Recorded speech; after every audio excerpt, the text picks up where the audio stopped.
Menjelang transisi kepemimpinan Amerika Serikat pada 20 Januari, Joe Biden kembali mendorong berakhirnya perang di Gaza.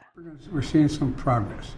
And, I know hope springs eternal. Presiden terpilih Amerika Serikat Donald Trump juga mengulangi ultimatumnya agar Hamas melepas semua tawanan sebelum ia dilantik. If they're not back by the time I get into office, all hell will break out in the Middle East. Dalam negosiasinya untuk mengakhiri perang, pemerintahan Biden berkoordinasi dengan tim dari Trump. Di saat negosiasi dipimpin utusan Biden, Amos Hochstein. Calon utusan khusus Timur Tengah Trump, Steve Witkoff, juga berbicara dengan pejabat Qatar yang menjadi perantara bagi Hamas. I actually believe that we're working in tandem in a really good way, but it's the president, his reputation, the things that he has said that are driving this negotiation. Israel dan Hamas akhirnya semakin dekat ke kesepakatan gencatan senjata dengan sejumlah fase penarikan pasukan Israel dan fase pembebasan sandera serta pertukaran tawanan.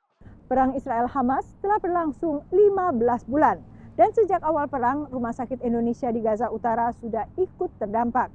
Rumah sakit ini baru dibuka lagi pada pertengahan 2024 sebelum akhirnya kembali tidak beroperasi maksimal.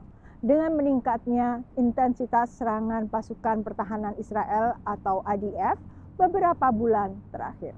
Begitu wilayah utara Gaza kembali bebas dari pertempuran, Mercy Indonesia siap untuk kembali ke Rumah Sakit Indonesia. Informasi terakhir, kondisi pasien-pasien yang ada di dalam ini relatif stabil gitu ya, jadi tidak membutuhkan perawatan intensif, tapi masih dalam pemantauan. Teman-teman yang berada di dalam rumah sakit ini ya, sekarang dapat sumber listrik dari sisa panel surya ya. Jadi di Rumah Sakit Indonesia itu ada panel surya. Sebelumnya banyak ya, kena serpihan bom, ada yang rusak, tapi sisanya ini masih bisa dipakai dengan waktu terbatas. Menurut Habib Hadiki, gencatan senjata akan memudahkan perawatan pasien. Tetap sama ceasefire dan bantuan internasional logistik ya, terutama itu bisa masuk gitu ya. Menurut seorang ahli beda Mercy, perang membuat pelayanan kesehatan tak bisa optimal karena tenaga medis harus mengantisipasi adanya perintah evakuasi. Nah, pada saat itu juga kami mulai perjalanan dari Rumah Sakit Kamal Atwan sampai ke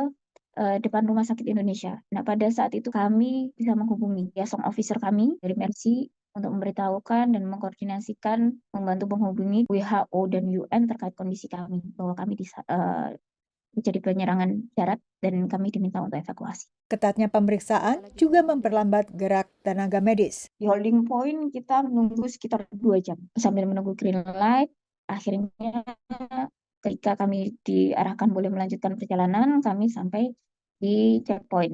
Nah, untuk daerah-daerahnya nggak begitu hafal, tapi yang pasti sebenarnya itu dekat. Karena secara perhitungan peta normal tanpa penundaan itu sebenarnya itu bisa ditempuh dalam jarak waktu 20 menit. Baik Rumah Sakit Indonesia maupun Rumah Sakit Kamal Atwan berada di Beit Lahia, Gaza Utara. Menurut Kementerian Kesehatan Gaza, perang telah membuat sedikitnya 26 rumah sakit tak bisa beroperasi penuh. Dari Washington DC, Yuni Salim dan tim VOA.